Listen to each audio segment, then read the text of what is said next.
എല്ലാവർക്കും സലു കിച്ചണിലേക്ക് സ്വാഗതം. ഇപ്പൊ രാവിലെ എന്നെ ഒന്ന് പുറത്തേക്ക് ഇറങ്ങാണ്. അപ്പൊ സനമോളെ അവൾക്ക് ഇഷ്ടമുള്ള സ്ഥലത്തേക്കൊന്ന് കൊണ്ടുപോകാന്ന് വിചാരിച്ചു കേട്ടോ. കുറച്ചുകൂടി രാവിലെ പോണം എന്നൊക്കെ വിചാരിച്ചതാണ്.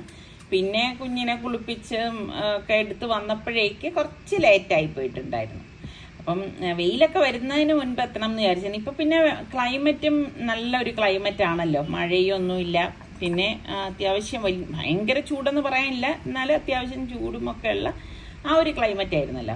അപ്പം അങ്ങനെ ഇപ്പം സനമോളെയും കൊണ്ട് നമ്മൾ പോവാണ് കേട്ടോ. പിള്ളേരെയും കൊണ്ട് പോകുമ്പോൾ ഞാൻ ഇങ്ങനെ പറയുന്നുണ്ട്, ഇന്ന് മോൾക്ക് ഇഷ്ടമുള്ള സ്ഥലത്തേക്കാണ് പോകണമെന്നൊക്കെ പറയുമ്പം അതൊക്കെ മനസ്സിലാക്കാനുള്ള അറിവൊക്കെ ഉണ്ട് കേട്ടോ.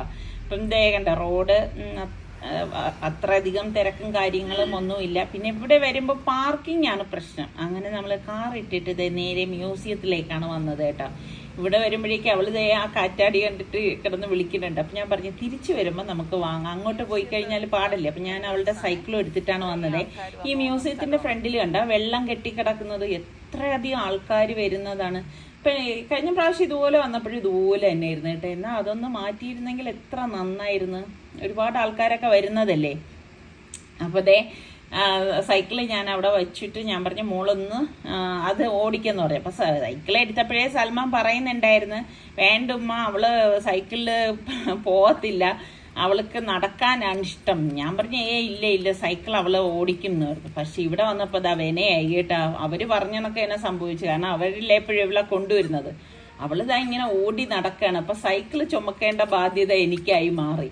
അത് നമ്മളെ കൈ പിടിക്കാനോ ഒന്നും സമ്മതിക്കത്തില്ല കേട്ടോ. പിന്നെ ഇവിടെ വണ്ടിയൊന്നും വരാത്തോണ്ട് പ്രശ്നമില്ല. അപ്പം ഇപ്പോഴും അവിടെ ഊഞ്ഞാൽ ഇങ്ങനെ കെട്ടിയിട്ടിട്ടുണ്ട് കേട്ടോ. ഊഞ്ഞാലൊന്നും അഴിച്ചിട്ടില്ല. അപ്പൊ അത് കാരണം നല്ല രസമുണ്ട് കേട്ടോ. തിരക്കും ഒന്നുമില്ല. അപ്പൊ നമുക്ക് ഇങ്ങനെ സമാധാനമായിട്ട് കുഞ്ഞിനെ കളിപ്പിക്കാൻ നല്ല ഒരു സാഹചര്യമാണ് കേട്ടോ. അതാ കണ്ട.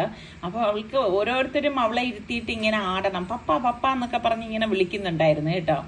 അങ്ങനെയാണ് സലുവിന് വലിയ താല്പര്യമൊന്നുമില്ല ഊഞ്ഞാലാടാ. പിന്നെ അവളുടെ നിർബന്ധത്തിന് കൊണ്ടുപോയി ഇരുത്തി ആടിച്ചതാണ്.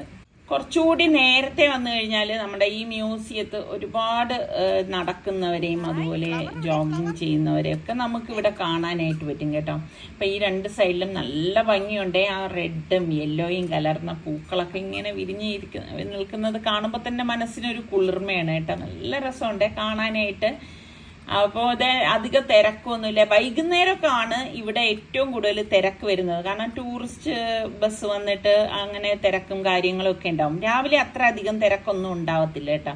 അപ്പൊ കുഞ്ഞുങ്ങളെയൊക്കെ കൊണ്ടുവരാൻ പറ്റിയൊരു ടൈം ഏതാണെന്ന് ചോദിച്ചാൽ ഇതെന്ന് തന്നെ പറയാൻ പറ്റും കേട്ടോ. അപ്പൊ ഞാൻ അവിടെ കൊണ്ടുപോയിട്ട് ഓരോ പൂക്കളും ഇങ്ങനെ കാണിച്ചു കൊടുക്കാണ്.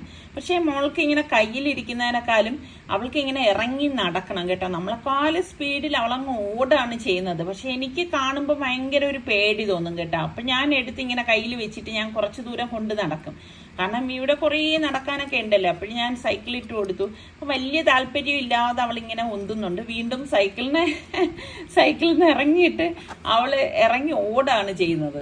ഞാൻ എപ്പോഴും പറയാറില്ലേ, നമ്മളെ വീട്ടിൽ കുഞ്ഞുങ്ങളൊക്കെ ഉണ്ടെങ്കിൽ നമ്മൾ കുറച്ച് സമയം അവർക്കായിട്ടൊന്ന് ചെലവഴിക്കണം. എത്ര തിരക്കാണെങ്കിലും മാതാപിതാക്കൾ അവർക്ക് വേണ്ടിയിട്ട് കുറച്ച് സമയം ചെലവഴിക്കണം. അവർക്കും ഭയങ്കര ഒരു സന്തോഷമാണ്. ഇതുപോലെ തൊട്ടടുത്ത് എവിടെയെങ്കിലും ഒക്കെ ഉണ്ടെങ്കിൽ അവരെയൊക്കെ കൊണ്ടുപോയി ഒന്ന് കുറച്ചു നേരം ഒരു 1/4 മണിക്കൂർ അവരുടെ കൂടെ സ്പെൻഡ് ചെയ്യുമ്പോൾ തന്നെ കുഞ്ഞു മനസ്സല്ലേ, അവർക്ക് നാളത്തെ നല്ല നല്ല ഓർമ്മകൾ ഇതായി മാറും.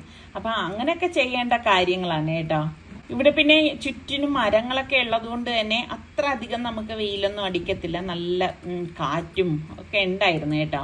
അപ്പൊ ഇവിടെ ഇങ്ങനെ ചിത്രശലഭത്തിന്റെ ഇത് വെച്ചിട്ടുണ്ട്. അവിടെ ഇങ്ങനെ ബട്ടർഫ്ലൈ ഒക്കെ ഇങ്ങനെ പറക്കുന്നുണ്ട് കേട്ടോ. അപ്പൊ ഫോട്ടോയ്ക്ക് വേണ്ടിയിട്ട് ഇവരിങ്ങനെ ഓരോ ഇത് വെച്ചിരിക്കുന്നതാണ്. അങ്ങനെ സനമോൾ അവിടെയൊക്കെ നിർത്തി കുറച്ച് ഫോട്ടോസ് ഒക്കെ എടുത്തു. അപ്പൊ അവള് ഇങ്ങനെ അടങ്ങി നിൽക്കത്തില്ല, കുഞ്ഞല്ലേ, അവർക്ക് ഇതിനെക്കുറിച്ചൊന്നും കൂടുതൽ കാര്യങ്ങളൊന്നും അറിയത്തില്ലല്ലോ. ജസ്റ്റ് ഒന്ന് നിൽക്കും, അത് കഴിഞ്ഞ് ഇറങ്ങി അങ്ങ് ഓടും. ഓട്ടം തന്നെ, ഇതിൻ്റെ അകത്ത് കയറിയത് മുതൽ സനമോൾക്ക് ഓട്ടം എന്ന് തന്നെ പറയാം കേട്ടോ. അതിൻ്റെ ഇടയിൽ ഞങ്ങളിങ്ങനെ പിടിച്ച് കൈ പിടിച്ചും എടുത്തോണ്ടും ഒക്കെ നടക്കുന്നതാണ്. എടുത്തു കഴിഞ്ഞാൽ അവൾ തീരെ സമ്മതിക്കുന്നുണ്ടായിരുന്നില്ലേ. അപ്പൊ ഇവിടെ ഒരു മരം, ഇങ്ങനെ പൊക്കം കുറഞ്ഞൊരു മരമായിരുന്നു കേട്ടാ. കണ്ടപ്പോഴേക്ക് ഞാൻ അതിൽ പിടിച്ചൊന്ന് ഇരുത്തി നോക്കിയതാണ് കേട്ടോ. ഞാൻ പറഞ്ഞു മോളി ഇതിലിരുന്നൊന്ന് നോക്കിക്കേ എന്ന് പറഞ്ഞിട്ട് ഫോട്ടോയ്ക്കൊക്കെ വേണ്ടി ഒന്ന് ഇരുത്തി നോക്കി. ഞാൻ ഒരു കയ്യിൽ ഇങ്ങനെ പിടിച്ചിട്ടുണ്ട്. ആദ്യം അവള് ഇങ്ങനെ ഒരു ഇഷ്ടക്കുറവ് പോലെയൊക്കെ തോന്നി. പിന്നെ അത് കഴിഞ്ഞപ്പോഴേക്കും നല്ല സ്മാർട്ടായിട്ട് അതിൽ ഇരിക്കാൻ തുടങ്ങി കേട്ടോ. അതാ കണ്ടോ, കൊച്ചു മരമല്ലേ, നല്ല രസമുണ്ട് കേട്ടോ. ഇങ്ങനെയൊക്കെ നിർത്തിയിട്ട് ഇങ്ങനെ ഫോട്ടോ എടുക്കുമ്പോഴും അവരെ അതിലിരുത്തി കളിപ്പിക്കുമ്പോഴും ഒക്കെ നല്ല രസമാണ് കേട്ടോ. അപ്പൊ സൽമാൻ ദേ അടുത്ത് ഈ ഒരു കൊമ്പിലിരുത്തിയപ്പോ ഞാൻ പറഞ്ഞു, എടേ വീഴാതെ നോക്കിക്കോണേ, നമുക്ക് കാണുമ്പോ തന്നെ പേടിയൊന്നും കുഞ്ഞിങ്ങനെ ചാരി നിൽക്കുമ്പോഴേക്കും. പക്ഷേ ഹൈറ്റ് ഒന്നും ഇല്ലാത്തതുകൊണ്ട് കുഴപ്പമില്ല. അപ്പൊ അവിടെ ഈ അണ്ണാന്മാരിങ്ങനെ നടക്കുന്നുണ്ട് കേട്ടോ. അപ്പൊ ഇടയ്ക്കിടയ്ക്ക് അവള് ഇതിന്റെ പുറകെ ഇങ്ങനെ ഓടുന്നത്, പ്രാവ് ഉണ്ട്, പ്രാവും ഒക്കെ പറക്കുന്നതിന്റെ ഇടയിൽ കാക്ക കാക്ക എന്ന് പറഞ്ഞ് ഓടാണ്. പ്രാവിനെ കണ്ടാലും അവള് പറയുന്നത് കാക്ക എന്നാണ്. പിന്നെ ഇത് കണ്ടോണ്ടിരിക്കുന്നവരില് നിങ്ങൾ എത്ര പ്രായമുള്ളവരാണെങ്കിലും ഞാൻ ചോദിക്കുകയാണ്, നിങ്ങളുടെ കുഞ്ഞു പ്രായത്തിലുള്ള നല്ല നല്ല ഓർമ്മകൾ ഒരുപാട് പേർക്ക് ഉണ്ടാവുമല്ലോ. അപ്പൊ അത്തരം ഓർമ്മകൾ നിങ്ങളും കൂടി ഒന്ന് ഷെയർ ചെയ്യുക കേട്ടാ. എത്ര പ്രായമായാലും നിങ്ങൾക്കൊരു കുട്ടിക്കാലം ഉണ്ടാവും അല്ലേ. അപ്പം ഒരുപാട് നല്ല ഓർമ്മകൾ ഉണ്ടാവും. അപ്പൊ അതൊക്കെ ഷെയർ ചെയ്യുമ്പോൾ വായിക്കുന്നവർക്കും നല്ല ഒരു സുഖം തന്നെ ആയിരിക്കും. അതേ കണ്ട അണ്ണാൻ ഇങ്ങനെ ഒരുപാട് അണ്ണാൻ കുഞ്ഞുങ്ങൾ ഇങ്ങനെ ഓടുന്നുണ്ട് കേട്ടോ. അതിന്റെ അടുത്തൊക്കെ ഇവളിങ്ങനെ പോയി നിൽക്കുമ്പോൾ ചെറിയൊരു പേടി തോന്നും നമ്മൾ അടുത്തുണ്ടെങ്കിലും. പക്ഷെ അതൊന്നും ചെയ്യത്തില്ല കേട്ടോ. അതിനും എനിക്ക് തോന്നുന്നു കുഞ്ഞുങ്ങളെ കണ്ടാൽ അറിയാൻ തോന്നുന്നു. അതിങ്ങനെ കളിപ്പിച്ചിട്ട് അത് തിരിച്ച് അതേപോലെ ഓടിപ്പോകുന്നതൊക്കെ നമുക്ക് ഇതിലേ കാണാൻ പറ്റും കേട്ടോ. ഇങ്ങനെ നമ്മൾ സൂക്ഷിച്ച് നോക്കുമ്പോഴാണ് ഇത്രയും അണ്ണാൻ കുഞ്ഞുങ്ങൾ ഇവിടെ ഉണ്ടോയെന്ന് നമുക്ക് തോന്നിപ്പോകുന്നത്. രാവിലെ വന്ന് ഇത്തരം കാഴ്ചകളൊക്കെ കാണുമ്പോഴാണ് നമുക്ക് പ്രകൃതി എത്ര സുന്ദരമാണ് എന്ന് തോന്നിപ്പോകുന്നത് കേട്ടോ. അങ്ങനെ ഒരുപാട് പക്ഷികളും അതുപോലെ തന്നെ അണ്ണാൻ കുഞ്ഞുങ്ങളും ഒക്കെ ഇങ്ങനെ ഓടി നടക്കുന്നതും അതൊരു പ്രത്യേക ഒരു ഭംഗി തന്നെയാണ് കേട്ടോ. അപ്പോൾ ഒരു റൗണ്ട് നടന്നു കഴിഞ്ഞപ്പോഴേക്കും ഞാൻ പറഞ്ഞ നമുക്ക് ഇനി പോവാം കേട്ടോ മോളെ എന്ന് പറഞ്ഞപ്പോഴേക്കും അവൾക്ക് വരാൻ താല്പര്യമില്ല. അവൾ ഓർത്ത് വച്ച് കേട്ടോ ഇവിടെ വന്നപ്പോഴേക്ക് ഈ ഒരു നമ്മളുടെ ഈ കറ്റാടി കമ്പ് വാങ്ങാനായിട്ട്. അങ്ങനെ അതൊക്കെ വാങ്ങിച്ചു കൊടുത്തു. ഇതൊക്കെ ഞാൻ നേരത്തെ പറഞ്ഞതുപോലെ നല്ല കുഞ്ഞു മനസ്സിലെ നല്ല നല്ല ഓർമ്മകൾ കിട്ടേണ്ട കാര്യങ്ങളാണ് അല്ലേ. നമുക്കിതൊക്കെ നിസ്സാരമാണെങ്കിലും അവർക്ക് അത് ഭയങ്കര മനസ്സിന് സന്തോഷം കിട്ടുന്ന കാര്യമാണ്. ഇതേ അതൊക്കെ വായിച്ചിട്ട് നിൽക്കുന്ന കാണുമ്പോൾ അത് കാണുമ്പോൾ തന്നെ കണ്ടോണ്ടിരിക്കുമ്പോൾ നമുക്ക് ഭയങ്കര സന്തോഷമാണ്. എനിക്ക് എപ്പോഴും തോന്നിയിട്ടുള്ളൊരു കാര്യമാണ്, നമ്മളുടെ തലസ്ഥാന നഗരി എന്ന് പറയുമ്പോഴേക്ക് ഒരുപാട് നല്ല നല്ല മ്യൂസിയം ആയാലും കനകക്കുന്നായാലും ഒക്കെ ഒരുപാട് കാഴ്ചകൾ കാണാനായിട്ടുണ്ട്. പക്ഷേ അതിൻ്റെതൊക്കെ ആയിട്ടുള്ള കാർ പാർക്കിംഗ് സൗകര്യങ്ങൾ ഇവിടെ ഇല്ല എന്നുള്ളതാണ് വാസ്തവം കേട്ടോ. നമ്മൾ എവിടെയെങ്കിലും കാർ കൊണ്ടിട്ടിട്ട് വേണം ഇങ്ങോട്ടേക്ക് വരാനായിട്ടുള്ളത്. അതൊക്കെ ഉണ്ടായിരുന്നുവെങ്കിൽ എത്ര നല്ലതായിരുന്നു എന്ന് തോന്നിപ്പോകുന്നു കേട്ടോ. അങ്ങനെ തിരിച്ചു വരുമ്പോഴേക്ക് നല്ല വിശപ്പായി. കാരണം സനമോൾക്കൊപ്പം അല്ലേ നമ്മൾ ഇങ്ങനെ നടന്നത്. അപ്പം വളരെ സ്ലോലി ആയിട്ട് നമുക്ക് നടക്കാനായിട്ട് പറ്റത്തുള്ളൂ. അപ്പോൾ സൽമാൻ പറഞ്ഞു ഇനി എന്തായാലും നമുക്ക് ബ്രേക്ക്ഫാസ്റ്റ് കഴിച്ച ശേഷം വീട്ടിലേക്ക് പോകാമെന്ന് പറഞ്ഞു. പിന്നെ നിസാർക്കേ ഇല്ലാത്തത് കൊണ്ട് എനിക്ക് അത്ര നമുക്കൊരു സുഖം ഉണ്ടാകത്തില്ലല്ലോ. നമ്മുടെ കൂടെയുള്ള ഒരാളുണ്ടാകുമ്പോഴല്ലേ നമുക്ക് എല്ലാത്തിനും ഒരു സുഖമൊക്കെ ഉണ്ടാകത്തുള്ളൂ. അപ്പം ഞാൻ വരുന്നില്ല എന്ന് പറഞ്ഞാണ്. പിന്നെ ഇവര് നിർബന്ധിച്ചത് കൊണ്ട് പിന്നെ സനമോളയും കൊണ്ട് വരുന്നതായതുകൊണ്ട് മാത്രമാണ് ഞാനും കൂടെ ഇവരുടെ കൂടെ കൂടിയത് കേട്ടാ. പിന്നെ സനമോൾക്കാണെങ്കിൽ ഇപ്പം നമ്മൾ കഴിക്കുന്ന ഫുഡൊക്കെ തന്നെയാണ് അവൾക്കും കൊടുക്കുന്നത്. പിന്നെ അല്ലാതെ ഇടയ്ക്ക് വെച്ച് പാലൊക്കെ വലിയ ബുദ്ധിമുട്ടില്ലാതൊക്കെ കുടിക്കുമായിരുന്നു കേട്ടോ. പക്ഷെ ഇപ്പം നമ്മളിങ്ങനെ കാച്ചിയ പാല് കൊടുക്കുമ്പോഴേക്ക് ഇപ്പം ആ രുചി അറിഞ്ഞിട്ട് അവള് ഇങ്ങനെ അത് വേണ്ട വേണ്ട എന്നുള്ള രീതി കാണിക്കും. അപ്പം നമ്മൾ എന്തെങ്കിലുമൊക്കെ നല്ല ഭക്ഷണം കുഞ്ഞിൻ്റെ ആഹാര രീതിയിൽ ഉൾപ്പെടുത്തണമല്ലോ. അപ്പം ഈ ഡേറ്റ്സ് ഒക്കെ ഇട്ട് അരച്ചും ഒക്കെ കൊടുത്തു കഴിഞ്ഞാലും അതിൻ്റെ ആ ടേസ്റ്റ് ആ ഡേറ്റ്സിൻ്റെയും കൂടെ കിട്ടട്ടെ എന്ന് കരുതി അയണൊക്കെ ഇല്ലേ അതൊക്കെ നല്ലതാണല്ലോ എന്ന് എഴുതിയിട്ട് കൊടുത്തു കഴിഞ്ഞാലും കുടിക്കാൻ ഭയങ്കര പാടാണ് കേട്ടോ. അതാണ് സനയുടെ പ്രായത്തിൽ ഓരോ പിള്ളേർ ഇരിക്കുന്ന കാണുമ്പോഴേക്കും ഈ മോളാണെങ്കിൽ വളരെ ഇത്രയേ ഉള്ളൂ ശരീരം, ഈ കാണുന്നത് തന്നെ ഉള്ളൂ. പിന്നെ ഞാൻ അങ്ങനെ നിർബന്ധിപ്പിക്കാൻ പോകത്തില്ല. അവൾക്ക് വിശക്കുന്നെങ്കിൽ അവൾ കഴിക്കട്ടെ എന്ന് വിചാരിക്കും കേട്ടോ. കാരണം നിർബന്ധിപ്പിച്ച് നമ്മൾ അങ്ങനെ കഴിപ്പിച്ചിട്ടൊന്നും ഒരു കാര്യവും ഇല്ല. പിന്നെ ഫിഷ് ആയാലും മുട്ടയായാലും മീനായാലും എല്ലാം ആദ്യം കുറച്ച് ദിവസം അവളൊന്ന് കഴിക്കും കേട്ടോ നമ്മൾ കൊടുത്തു കഴിഞ്ഞാൽ. പിന്നെ അതും അങ്ങോട്ട് വലിയൊരു താല്പര്യമൊന്നും പ്രകടിപ്പിക്കത്തില്ല. പിന്നെ എന്തെങ്കിലുമൊക്കെ ഇതുപോലെയുള്ളത് നമ്മൾ ഇടയ്ക്കും മുറയ്ക്കുമായിട്ട് ഞാൻ പറയും 3 നേരം എന്നുള്ളതല്ല. കുഞ്ഞുങ്ങൾക്ക് ഫുഡ് കൊടുക്കുമ്പം നമ്മളിങ്ങനെ ഇടയ്ക്കിടയ്ക്ക് ഇങ്ങനെ എന്തെങ്കിലും കൊടുത്തുകൊണ്ടിരിക്കണം. അല്ലാതെ നമ്മളെപ്പോലെ ആ 3 നേരം കഴിച്ചാൽ മതി എന്ന് അങ്ങനെ വിചാരിക്കാനും പാടില്ലല്ലോ. അപ്പം പൂരി വന്നപ്പോഴേക്ക് അത് വെച്ച് കൊടുത്തപ്പോൾ അത് കഴിക്കുന്നുണ്ടായിരുന്നു കേട്ടോ. പിന്നെ നല്ല അടിപൊളി ഫിൽറ്റർ കോഫി കൊണ്ടുവച്ചപ്പോൾ തന്നെ നല്ല മണമായിരുന്നു കേട്ടോ. ഫിൽറ്റർ കോഫി ഇഷ്ടമുള്ള എത്ര പേരുണ്ട്? പൊതുവേ എനിക്ക് ചായ കുടിക്കാനാണ് ഇഷ്ടം. പണ്ട് ഒരിടക്കാലത്ത് കാപ്പിയൊക്കെ കുടിക്കാൻ ഭയങ്കര ഇഷ്ടമായിരുന്നു കേട്ടോ. അത് കഴിഞ്ഞപ്പോൾ ചായയോടായി പ്രിയം. പിന്നെ ഇതുപോലെയൊക്കെ വരുന്ന അവസരങ്ങളിൽ ഞാൻ ഇതുപോലെയൊക്കെയുള്ള റെസ്റ്റോറൻറ്റിൽ വരുമ്പോൾ ഫിൽറ്റർ കോഫി പറഞ്ഞിട്ട് അങ്ങനെ വാങ്ങിക്കാറുണ്ട്. ഒരു പ്രത്യേക ടേസ്റ്റ് തന്നെയാണ് അല്ലേ, ശരിയല്ലേ? ഇപ്പം നോർമൽ കോഫി കുടിക്കുന്നതെന്നും രുചിയാണ് നമുക്ക് ഫിൽട്ടർ കോഫി കുടിക്കുമ്പോഴേക്കുള്ളത്. അതുപോലെ തന്നെ നിങ്ങൾക്കൊക്കെ ഇപ്പം നമ്മൾ പുറത്തു പോയി ഇതുപോലെ റെസ്റ്റോറൻറ്റിലൊക്കെ പോയിട്ട് ബ്രേക്ക്ഫാസ്റ്റ് ഒക്കെ കഴിക്കുമ്പം കഴിക്കാൻ ഇഷ്ടം ഉള്ള ഭക്ഷണം ഏതാണ്? അപ്പം ഞാൻ ഇന്ന് സത്യം പറഞ്ഞ് ഞാൻ എപ്പോഴും ദോശയാണ് വാങ്ങുന്നതെന്ന് ഞാൻ പറയാറില്ല. ഇന്നിപ്പം ഞാൻ വെറൈറ്റിക്ക് പൂരിയാണ് വാങ്ങിയിരുന്നത്. അങ്ങനെ ബ്രേക്ക്ഫാസ്റ്റ് ഒക്കെ കഴിച്ച് കഴിഞ്ഞ ശേഷം ഇനിയിപ്പം നമ്മൾ തിരിച്ച് നേരെ വീട്ടിലേക്കാണ് പോണത്. അപ്പം അത്യാവശ്യം നല്ല ചൂടായി തുടങ്ങി കേട്ടോ. ഈ ഒരു സമയമൊക്കെ ആകുമ്പോൾ നല്ല ചൂട് വന്നു തുടങ്ങും. അപ്പം പിന്നെ നമ്മൾക്ക് വെളിയിലേക്ക് ഇറങ്ങി ഒന്ന് കൊച്ചിനെയൊക്കെ കൊണ്ട് കറക്കാമെന്നൊക്കെ വിചാരിച്ചു കഴിഞ്ഞാൽ പിന്നെ അവരും വല്ലാതെ അങ്ങ് ടയേർഡായി പോകും. കാരണം നമുക്ക് വണ്ടിയിൽ കയറുമ്പോൾ തന്നെ അറിയാൻ പറ്റും നല്ല ചൂടാണെന്നുള്ളത്. അങ്ങനെ ഇപ്പം എന്തേ നമ്മൾ നേരെ പിന്നെ വേറൊന്നും ഇറങ്ങിയൊന്നുമില്ല, നേരെ വീട്ടിലേക്കാണ് വന്നത്. അതിനിടയ്ക്ക് സനമോളും ചിണുങ്ങി തുടങ്ങി കേട്ടോ. അവൾക്ക് പാൽ കുടിക്കാനുള്ള നേരമായി. പിന്നെ വീട്ടിനുള്ളിൽ കയറുന്നതിന് മുന്നേ തന്നെ നമ്മളുടെ സനമോളുടെ സൈക്കിള് ഇതാ കൊണ്ടുപോയി ഒന്ന് കഴുകുകയാണ്. കാരണം ഈ സൈക്കിള് നമ്മൾ വെളിയിലേക്ക് എടുക്കത്തില്ല കേട്ടോ, വീട്ടിലകത്താണ് അവൾ കളിച്ചുകൊണ്ടിരുന്നത്. അപ്പം നിസാറിക്ക ഇതിനു മുൻപ് നമ്മൾ ഇതുപോലെ മ്യൂസിക് പോകുന്ന നേരം ഞാൻ എടുക്കാൻ നിന്നപ്പോഴും നിസാറിക്ക പറഞ്ഞു വേണ്ട എടുക്കണ്ട, അതിൻ്റെ വീലൊക്കെ ചീത്തായിപ്പോയി. ചീത്താവെന്ന് വെച്ചാൽ വെളിയിലെടുത്തിട്ട് പിന്നെ വീട്ടിലേക്ക് വയ്ക്കുമ്പോഴേക്കും അത് ഭയങ്കര ഒരു ബുദ്ധിമുട്ടല്ലേ. അങ്ങനെ ഇതാ സൈക്കിൾ കൊണ്ടിട്ട് കഴുകുകയാണ് കേട്ടോ. അപ്പം ഞാൻ ഈ കാണിക്കുന്നത് ഇതിപ്പോൾ തലേ ദിവസം ഞാൻ രാവിലെ 2 കപ്പ് പച്ചരി വെള്ളത്തിലേക്ക് ഇട്ടതാണ്. ഇതിനോടൊപ്പം തന്നെ ഒരു 1/4 കപ്പോളം പുഴുക്കലരിയും കൂടി എടുത്തു കേട്ടോ. അപ്പം ഇത് നന്നായിട്ട് ഇനിയിപ്പോൾ ഒന്ന് കഴുകിയെടുക്കണം. ഇത് ഉണ്ണിയപ്പം ഉണ്ടാക്കാൻ വേണ്ടിയിട്ടാണ് ഇങ്ങനെ ചെയ്യുന്നത്. ഞാൻ എപ്പോഴും ഉണ്ടാക്കുന്നതിൽ നിന്ന് വ്യത്യസ്തമായിട്ടുള്ള ആണ് ഇത് തയ്യാറാക്കുന്നത്. അപ്പം ഇത് 2-3 പ്രാവശ്യം നല്ലതുപോലെ ഒന്ന് കഴുകണം. അപ്പം പുഴുക്കലരി മസ്റ്റായിട്ട് നമ്മൾ ഇതിൽ ചേർക്കണം. ഞാൻ പറഞ്ഞില്ലേ വ്യത്യസ്തമായിട്ട് ഉണ്ടാക്കുന്ന രീതിയിലുള്ള ഉണ്ണിയപ്പമാണെന്ന്. എന്നിട്ട് കുറച്ചധികം വെള്ളം ഒഴിച്ച ശേഷം ഒരു 4-5 മണിക്കൂർ ഇത് കുതിരാനായിട്ട് മാറ്റി വെക്കാം. അപ്പോൾ കുറഞ്ഞൊരു 4-5 മണിക്കൂറെങ്കിലും അങ്ങനെ വെക്കണം. അതിനുശേഷം വൈകുന്നേരമാണ് ഞാൻ ഇതിപ്പം അരച്ചെടുക്കാനായിട്ട് പോകുന്നത്. അപ്പം ഇതുപോലെ നമ്മൾ മിക്സിയുടെ ജാറിലേക്ക് ഇട്ട ശേഷം നമുക്കിതിലേക്ക് ഈ അരി നകക്കെയുള്ള വെള്ളം മാത്രം ഒഴിച്ചിട്ട് ഇതൊന്ന് കട്ടിക്ക് തന്നെയാണ് നമ്മളിത് അരച്ചെടുക്കുന്നത്. ആദ്യമേ ഇത് ലൂസാക്കി അരച്ചെടുക്കരുത്. ഈ ഒരു പരുവത്തിൽ വേണം നമ്മളിത് അരച്ചെടുക്കാൻ. അപ്പോൾ 2 ബാച്ചും ഞാൻ ഈ ഒരു പരുവത്തിൽ അരച്ചെടുക്കുകയാണ് ചെയ്യുന്നത് കേട്ടോ. പിന്നെ നമുക്കിനിയിപ്പം ശർക്കരപ്പാനി വേണം. അപ്പം ഞാൻ എപ്പോഴും ശർക്കര ഉരുക്കി അരിച്ച് ഫ്രിഡ്ജിൽ സൂക്ഷിക്കുകയാണ് ചെയ്യുന്നത്. അപ്പം അത് ഞാൻ ഒരു പാത്രത്തിലേക്ക് ഇട്ടു. പിന്നെ 1/2 ടീസ്പൂണോളം മഞ്ഞൾപ്പൊടിയും കൂടി ഇതിലേക്ക് ചേർത്തിട്ട് നല്ലതുപോലെ ഇളക്കി തിള വരുന്നതിന് തൊട്ട് മുൻപ് നമുക്കിത് ഗ്യാസ് ഓഫ് ചെയ്ത് കൊടുക്കണം. അതായത് ചൂടോടുകൂടിയാണ് നമ്മളിത് ഉപയോഗിക്കുന്നത് കേട്ടോ. അപ്പം ഈ ഒരു പരുവത്തിൽ നമുക്ക് ഗ്യാസ് ഓഫ് ചെയ്ത ശേഷം നമ്മൾ ഈ അരച്ച് വെച്ചിരിക്കുന്ന ആ മാവില്ലേ അതിലേക്ക് നമുക്ക് ഇനിയിപ്പം 1/2 കപ്പോളം മൈദാമാവ് ചേർത്ത് കൊടുക്കുന്നുണ്ട്. അപ്പം മൈദാമാവ് ചേർത്ത ശേഷം പാകത്തിനുള്ള ഉപ്പും കൂടി ഇട്ടിട്ട് നമുക്ക് കട്ടയില്ലാതെ ഒന്ന് വിസ്ക് കൊണ്ട് ഇളക്കി കൊടുക്കണം.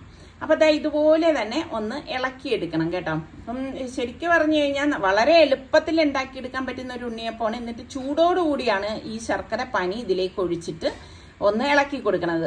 ഈ ശർക്കരപ്പാനി ഒഴിക്കുമ്പോൾ പ്രത്യേകം ശ്രദ്ധിച്ചേക്കണം, ഒരുപാട് അങ്ങ് ലൂസായി പോകാതിരിക്കാൻ പ്രത്യേകം നോക്കിയേക്കണം കേട്ടോ.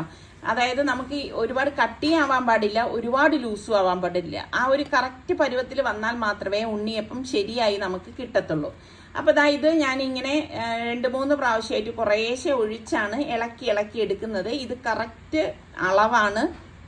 അപ്പോൾ ഇതുപോലെ ഒന്ന് ഇളക്കി കൊടുക്കുമ്പോൾ മനസ്സിലാവും. ഇപ്പോൾ കട്ടിയുണ്ട് കേട്ടോ. നമ്മൾ ഇനി ഇളക്കി ബാക്കിയുള്ള ആ ഒരു ശർക്കര പാനിയും കൂടി ഒഴിച്ച് ഇളക്കുമ്പോഴേക്ക് കറക്റ്റ് പരുവാവും. മധുരമൊക്കെ കറക്റ്റിന് തന്നെ ആയിരിക്കും, ഓവറായിട്ടൊന്നും ഉണ്ടാകത്തില്ല. അപ്പോൾ ഇതുപോലെ ഒന്ന് ഇളക്കി വെച്ച ശേഷം ബാക്കിയുള്ള ശർക്കര പാനി ഫുള്ളായിട്ട് ഞാൻ ഇതിലേക്ക് ഒഴിച്ചു കൊടുക്കുകയാണ്. അപ്പോൾ ഇനിയിപ്പോൾ ഇളക്കുന്ന പരുവം നിങ്ങൾക്ക് കാണുമ്പോൾ മനസ്സിലാവും കേട്ടോ. ഉണ്ണിയപ്പമൊക്കെ ഉണ്ടാക്കുന്നവർക്കറിയാമല്ലോ അതിൻ്റെ ആ ഒരു കൺസിസ്റ്റൻസി എന്താണെന്നുള്ളത്. പല ടൈപ്പിലെ ഉണ്ണിയപ്പം ഞാൻ കാണിച്ചിട്ടുള്ളതാണ്. അരിപ്പൊടി കൊണ്ടും അല്ലാതെ റവ കൊണ്ടും ഒക്കെ ഉള്ള ഒരുപാട് വെറൈറ്റി ആയിട്ടുള്ള ഉണ്ണിയപ്പമൊക്കെ ഞാൻ കാണിച്ചിട്ടുള്ളതാണ്. അപ്പം നിങ്ങൾ ഈ രീതിയിൽ തന്നെയാണോ ഉണ്ണിയപ്പം ഉണ്ടാക്കാറുള്ളത് എന്നുകൂടി പറയട്ടെ. ഇതിപ്പം അടച്ച് നമുക്ക് മാറ്റി വെക്കാം. ഇതിപ്പോൾ ഇന്നലെ ഞാൻ ചെയ്ത കാര്യമാണ് കേട്ടോ. ഇപ്പം ഞാൻ കറങ്ങിയിട്ട് വന്ന ശേഷമാണ് മിക്സിയുടെ ജാറിലേക്ക് 1/2 കപ്പ് അവലും 1 ടീസ്പൂണ് ഏലക്ക പൊടിച്ചത്, 1 ടീസ്പൂണ് ചുക്ക് പൊടിച്ചതും കൂടി ഇട്ടിട്ട് ഒന്ന് പൊടിച്ചെടുക്കണേ. പൊടിച്ചെടുത്തത് നമുക്ക് ഇതിലേക്ക് ഈ മാവിലേക്ക് ഇട്ട് കൊടുക്കാം. അപ്പോൾ മാവ് ഓൾറെഡി ചെറുതായിട്ട് പുളിച്ചിട്ടുണ്ടാവും. പിന്നെ നമുക്ക് വേണ്ടത് പാളയന്തോടൻ പഴമാണ് കേട്ടോ. അത് നമുക്ക് മിക്സിയുടെ ജാറിലേക്ക് ഇട്ടിട്ട് ഒന്ന് അടിച്ചെടുക്കാം. ഞാൻ പറഞ്ഞില്ലേ ടോട്ടലി വ്യത്യസ്തമായിട്ടുള്ള ഉണ്ണിയപ്പം തന്നെയാണ് ഇതെന്ന്. അപ്പം 2 പഴം ഞാൻ ഇതിലേക്ക് ചേർക്കുന്നുണ്ട്. പഴവും അടിച്ചെടുത്തത് നമുക്കിതാ ഇതിലേക്ക് ഇട്ട് കൊടുക്കാം. അപ്പം നമ്മൾ അവൽ ചേർത്ത് കൊടുത്തു, പഴം ചേർത്ത് കൊടുക്കുകയാണ്.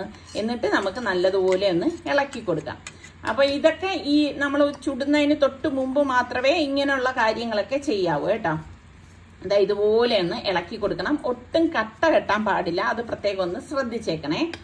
ഇനി നമുക്ക് ഇതിലേക്ക് നെയ്യ് ഞാനൊന്ന് ചൂടാക്കുകയാണ്. നെയ്യിലേക്ക് നമുക്ക് കുറച്ച് കൊപ്രയെന്ന് വറുത്തെടുക്കാം കേട്ടോ. അത് ഇഷ്ടമാണെങ്കിൽ മാത്രം ചേർത്ത് കൊടുത്താൽ മതി. ഞാനിപ്പം കുറച്ച് ഇതിലേക്കൊന്ന് വറുത്തെടുക്കുന്നുണ്ട്. അതൊക്കെ ഇടുമ്പോൾ നല്ല ടേസ്റ്റ് അല്ലേ. അപ്പോൾ ഇതൊന്ന് ഒരുപാട് അങ്ങ് കളർ മാറേണ്ട ആവശ്യമില്ല. ഇതൊരു മൂക്കെ വറുത്ത ശേഷം നമുക്ക് ഈ നെയ്യോടുകൂടി തന്നെ ഈ മാവിൽ ഒഴിച്ചു കൊടുക്കാം. ഒഴിച്ചു കൊടുത്തിട്ട് ഇതിലേക്ക് ഇനിയിപ്പം ഞാൻ 1 ടീസ്പൂൺ കറുത്ത എള്ളില്ലേ അതും കൂടി ചേർത്തിട്ട് നല്ലതുപോലെ ഒന്ന് ഇളക്കിയെടുക്കുകയാണ് കേട്ടോ.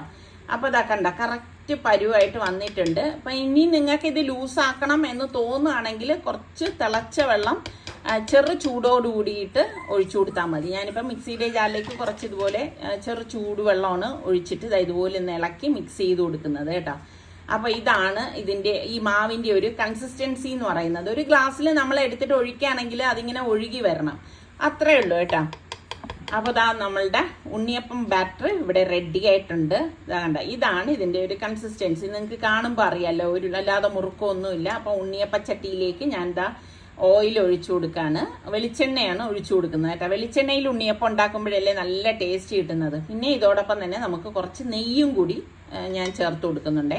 ആ രണ്ടും കൂടി ആവുമ്പോൾ അടിപൊളി ടേസ്റ്റാണ് കേട്ടോ. പിന്നെ ചൂടായ എണ്ണയിൽ വേണം നമ്മൾ ഇതുപോലെ മാവ് കോരി ഒഴിച്ചു കൊടുക്കാനുള്ളത്. നമുക്ക് എത്രയാണോ ആ ഒരു അളവിൽ നമ്മളിത് ഉണ്ണിയപ്പച്ചട്ടിയുടെ സൈസ് അനുസരിച്ച് ഒഴിച്ചു കൊടുത്താൽ മതി. അപ്പം ഞാൻ ഇതെല്ലാം ഒന്ന് ഒഴിച്ചു കൊടുക്കുകയാണ് കേട്ടോ. പിന്നെ ഇതുപോലെ കാസ്റ്റ് അയണിൻ്റെ ഉണ്ണിയപ്പച്ചട്ടിയൊക്കെ ആകുമ്പോഴേക്ക് ഞാൻ എങ്ങനെയാണെന്ന് വെച്ചാൽ നല്ലതുപോലെ കഴുകിയ ശേഷം എണ്ണ തടവി വയ്ക്കുകയാണ് പതിവ് കേട്ടോ. എങ്കിൽ മാത്രമേ നമുക്ക് ഈസി ആയിട്ട് ഉണ്ണിയപ്പം ഇളകി കിട്ടത്തുള്ളൂ. അപ്പോൾ ഉണ്ണിയപ്പം ഉണ്ടാക്കണം എന്ന് ഉദ്ദേശിക്കുന്ന അതിൻ്റെ 2 ദിവസം മുമ്പ് തന്നെ ഞാൻ ഈ ചട്ടി കഴുകിയിട്ട് അതിൽ എണ്ണ തടവി ചിലപ്പോൾ എണ്ണ ഒഴിച്ചു വെക്കും, കുറച്ച് എണ്ണ ഒഴിച്ച് ഇങ്ങനെ വെച്ചേക്കും. അപ്പം തന്നെ നല്ല ഈസി ആയിട്ട് നമുക്ക് ഉണ്ണിയപ്പം മറിച്ചിടാനായിട്ട് പറ്റും. ഇപ്പം നമ്മൾ നോൺ സ്റ്റിക്കിലൊക്കെ ഉണ്ടാക്കുന്നതെന്നും എന്തുകൊണ്ടും നല്ല ടേസ്റ്റ് കിട്ടുന്നത് നമുക്ക് ഈ കാസ്റ്റ് അയണിലൊക്കെ ഉണ്ടാക്കി എടുക്കുമ്പോഴാണ് കേട്ടോ. നിങ്ങൾക്കൊക്കെ എങ്ങനെയാണ്? കാസ്റ്റ് അയണിൽ ഉണ്ടാക്കുന്നതാണോ അതേ നോൺ സ്റ്റിക്കിൽ ഉണ്ണിയപ്പമൊക്കെ ഉണ്ടാക്കുന്നതാണോ ഇഷ്ടം? അങ്ങനെ നമ്മുടെ ഉണ്ണിയപ്പം റെഡിയായി. അപ്പം ഞാനത് കോരി ഒന്ന് മാറ്റി വെക്കാനേ കേട്ടോ. അപ്പം അടുത്ത ബാച്ച് ഞാൻ ഇതുപോലെ തന്നെ കോരി ഒഴിച്ചു കൊടുക്കാനേ. അപ്പം എന്തായാലും നിങ്ങൾ ഉണ്ണിയപ്പം ഈ ഒരു രീതിയിൽ ഉണ്ടാക്കി നോക്കണം കേട്ടോ. ഭയങ്കര ടേസ്റ്റി ആയിട്ടുള്ള ഉണ്ണിയപ്പമാണ്. എണ്ണ കുടിക്കുക ഒന്നും ചെയ്യത്തില്ല. അപ്പം ഞാനിതിപ്പം കുറച്ച് അധികമായിട്ട് വെറും 2 ഗ്ലാസ് നിങ്ങൾ കണ്ടില്ലേ, അത്രയും അരിയെ ഇതിൽ ഇട്ടിട്ടുണ്ടായിരുന്നുള്ളൂ. പക്ഷെ നമുക്ക് കുറേ ഉണ്ണിയപ്പം ഉണ്ടാക്കാനായിട്ട് പറ്റും. ഇപ്പം ആർക്കെങ്കിലുമൊക്കെ കൊടുക്കാനാണെങ്കിൽ നമുക്ക് ഈസി ആയിട്ട് ഇത് ഉണ്ടാക്കിയെടുക്കാവുന്നതേ ഉള്ളൂ കേട്ടോ. നല്ല ടേസ്റ്റുമാണ്, ഉള്ളൊക്കെ നല്ല സോഫ്റ്റാണ്, നല്ല ഉണ്ണിയപ്പമാണ് കേട്ടോ. അതുപോലെ തന്നെ നിങ്ങൾക്കൊക്കെ ഉണ്ണിയപ്പമാണോ ഇഷ്ടം നെയ്യപ്പമാണോ ഇഷ്ടം? ഉണ്ണിയപ്പവും നെയ്യപ്പവും തമ്മിലുള്ള വ്യത്യാസം അറിയുന്നവരൊന്ന് പറയട്ടാ. എനിക്കറിയാം എന്താണെന്നുള്ളത്, പക്ഷെ ഞാൻ അതിപ്പോൾ ഇവിടെ പറയുന്നില്ല. നിങ്ങൾക്ക് അറിയുന്നവർ പറയുക. കണ്ട ഉണ്ണിയപ്പത്തിന് നല്ല ഒരു കളർ കിട്ടിയിരിക്കുന്നത് കണ്ട. അപ്പം ഇത് നല്ല ചൂടാണ് കേട്ടോ. ഞാനിങ്ങനെ നിങ്ങളെ കാണിക്കാൻ വേണ്ടി കയ്യിലെടുത്തപ്പോൾ തന്നെ സത്യം പറഞ്ഞാൽ കൈ പൊള്ളുന്നുണ്ടേ. അപ്പം ഇതിൻ്റെ ഉൾഭാഗം ഞാനൊന്ന് കാണിച്ചു തരാം. എന്തായാലും നിങ്ങൾ എല്ലാവരും ഇതൊന്ന് ട്രൈ ചെയ്ത് നോക്കണം. നല്ല സൂപ്പർ ഉണ്ണിയപ്പമാണ്. ട്രൈ ചെയ്ത് നോക്കിയ ശേഷം എനിക്ക് ഫീഡ്ബാക്ക് കൂടി തരണം. അപ്പം ഇതൊക്കെയാണ് നമ്മളുടെ ഇന്നത്തെ വിശേഷങ്ങൾ. അടുത്ത നല്ല റെസിപ്പിയോ അടിപൊളി വ്ളോഗ് ആയിട്ടൊക്കെ കാണാം. അതുവരെയ്ക്ക് എല്ലാവർക്കും ബൈ.